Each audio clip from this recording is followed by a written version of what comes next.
दोस्तों की हाल चाल मैं ना Sandeep so welcome to my channel सारे थैंक यू इन्ना प्यार तो सपोर्ट देंदे पे हो इंजी प्यार तो सपोर्ट देंदे रहो। सो प्लीज़ चैनल सबसक्राइब करो तो बैल आइकन ਨੂੰ भी जरूर दबाओ। कमेंट जरूर करा करो मोटिवेशन मिलती है ताकि आप होर वधिया वधिया वीडियोज़ लैके आ सकीए। सो प्लीज़ कमेंट करो तो वीडियो एंड तक जरूर देखना। आज जी वीडियो है जी बड़ी इंटरेस्टिंग वीडियो होने वाली है। सो प्लीज़ एंड तक जरूर देखना। Most dangerous people of Pakistan so खतरनाक बंदे पाकिस्तान के तो उन्होंने की स्टोरी है तो किन्ना किन्ना नाम है सारा वीडियो में उन्होंने दसिया है। काफ़ी रिसर्च करके वीडियो बनाई है काफ़ी मेहनत की हुई है। सो बाकी वीडियो भेजते हैं तो बाकी गल्लां करते हैं वीडियो बाद। Let's start. अस्सलामुअलैकुम दोस्तों, मेरा नाम है वकास हैदर और आप देख रहे हैं हैदर टीवी। दोस्तों क्या आप जानते हैं कि पाकिस्तान में एक गुंडा ऐसा है जिसने 1000 लोग भेजकर एक एमएनए को अगवा कर लिया था। और क्या आपको पता है कि विहाड़ी के एक गुंडे ने पुलिस स्टेशन में घुसकर वहां मौजूद तमाम पुलिस वालों को मार दिया था। और क्या हो अगर एक क्रिमिनल मुल्क के वजीर आला को मौत की धमकी देना शुरू कर दे। वेल आज की इस वीडियो में मैं आपको पाकिस्तान के सबसे खतरनाक और पावरफुल क्रिमिनल्स के बारे में बताने जा रहा हूं। तो शुरू करते हैं अपना काउंटडाउन। सदाकत गुज्जर। दोस्तों सदाकत उर्फ काला गुज्जर एक क्रिमिनल था जिसका ताल्लुक पंजाब के इलाके विहाड़ी से था। ये कहानी 1995 में शुरू हुई थी जब 1995 में सदाकत के वालिद ने पंजाब पुलिस के एक एसपी खुरम को अपनी 10 मरले जमीन सेल की। तो उस एसपी ने सदाकत के वालिद को पैसे देने के बजाय इन पर फेक केसेस बनाकर जेल में तशद्दुद करके कत्ल कर दिया। सिर्फ इतना ही नहीं बल्कि जब सदाकत का छोटा भाई अपने बाप से मिलने के लिए जेल में गया तो एसपी खुरम ने उसे भी कत्ल कर दिया। अपने भाई और वालिद की मौत के बाद सदाकत ने पुलिस से बदला लेने के लिए जुर्म का रास्ता इख्तियार कर लिया। 2 साल के अंदर ये बंदा सदाकत से काला गुजर बन गया था और इसने बदला लेने के लिए एसपी खुरम के घर में घुसकर इसे और इसके भाइयों सबको कत्ल कर दिया। इस खतरनाक जुर्रत के बाद गवर्नमेंट ने इसके सर पर 50 लाख रुपए का इनाम रख दिया। लेकिन आप बिलीव नहीं करेंगे कि पुलिस से डर कर भागने की बजाय ये बंदा उस पुलिस स्टेशन में घुस गया जहाँ इसके वालिद और भाई को कत्ल किया गया था। असल में एसपी खुरम के अलावा उस थाने में जो एसएचओ और पुलिस वाले मौजूद थे वो भी इसके बाप और भाई के कातिल थे। इसलिए इन सब से इंतकाम लेने के लिए ये बुर्का पहनकर उसी थाने में घुस गया और वहां मौजूद एसएचओ समेत सारे पुलिस वालों को कत्ल कर दिया। और सिर्फ इतना ही नहीं बल्कि इबरत के लिए इसने इन पुलिस वालों को कत्ल करने के बाद इनकी बॉडीज थाने के गेट के साथ लटका दी। कहते हैं कि 1998 तक इसने बहुत से पॉलिटिशियंस के साथ मिलकर बहुत से क्राइम किए लेकिन कोई इसे टच भी नहीं कर सका। लेकिन फिर एक पुलिस मुकाबले में इसका इनकाउंटर कर दिया गया था।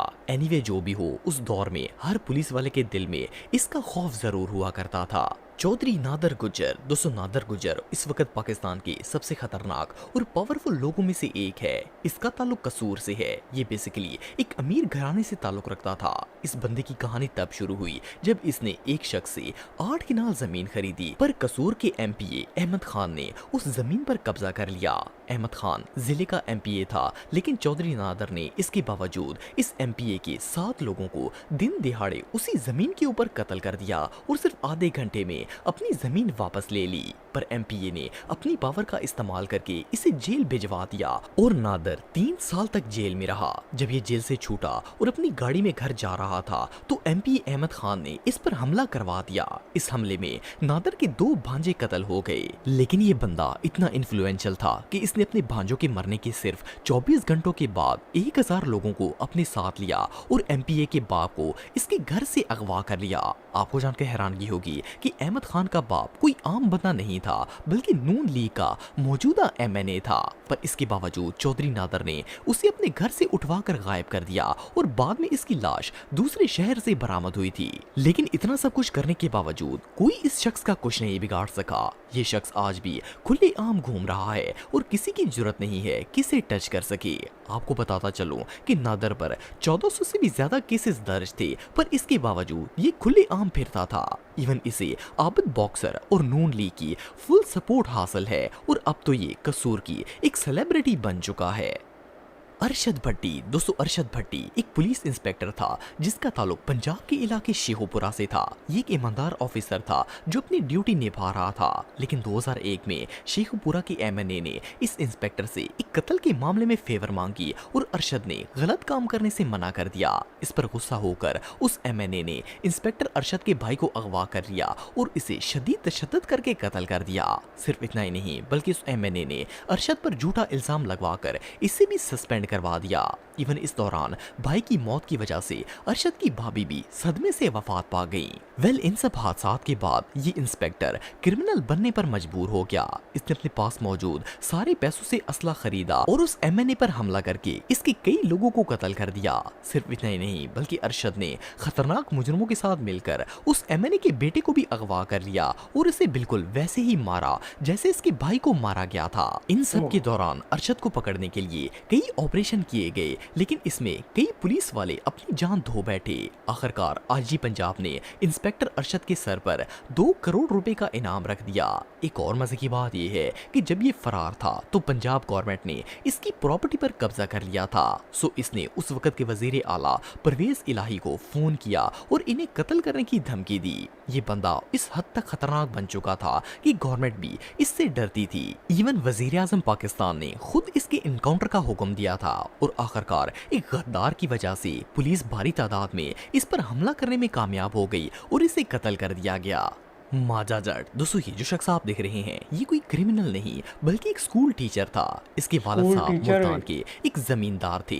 इस कहानी का आगाज तब हुआ जब माजा जट के वालिद ने मुल्तान के एक एसएचओ को अपनी 4 एकड़ जमीन बेची। उस पुलिस वाले ने वो जमीन तो ले ली लेकिन पैसे अदा नहीं किए, बल्कि उल्टा इसके वालिद पर फेक केसेस लगाकर इसे जेल में डाला और तशद्दुद करके कत्ल कर दिया।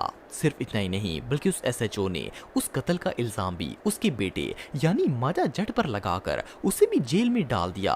2 साल तक जेल में रहने के बाद कोर्ट ने सबूत ना मिलने पर माजा जट को आजाद कर दिया, लेकिन उस अरसे में ये टीचर से एक क्रिमिनल बन चुका था। जेल के अंदर इसने मुजरिमों के साथ दोस्ती कर ली और बाहर निकलते ही इसने उस एसएचओ को सरेआम रोड पर ऑन ड्यूटी कत्ल कर दिया।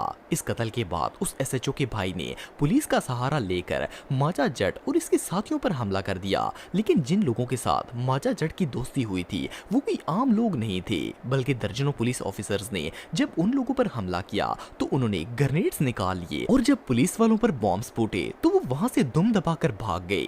आप बिलीव नहीं करेंगे कि माजा जट को पकड़ने के चक्कर में ऑलमोस्ट 30 पुलिस वालों की मौत हो गई, लेकिन कोई इसका बाल तक बांका नहीं कर सका।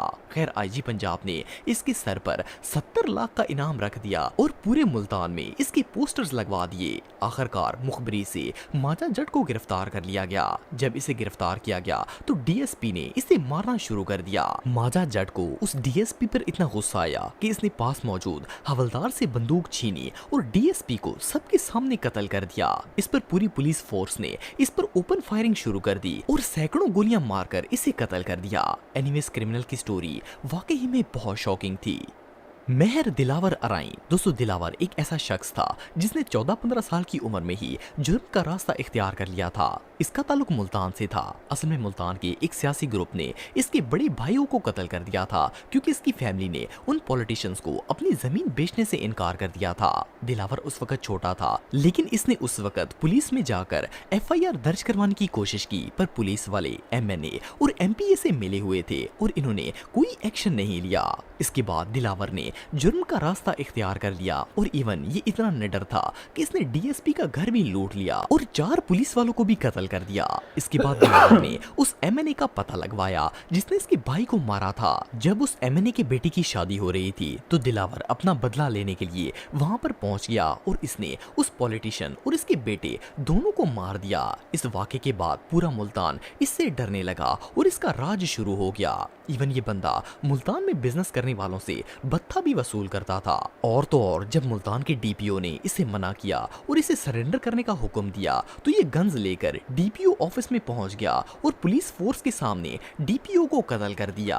असल में इसने अपने जिस्म पर बम बांधा हुआ था तो डर से कोई भी पुलिस वाला इसके नजदीक नहीं आया।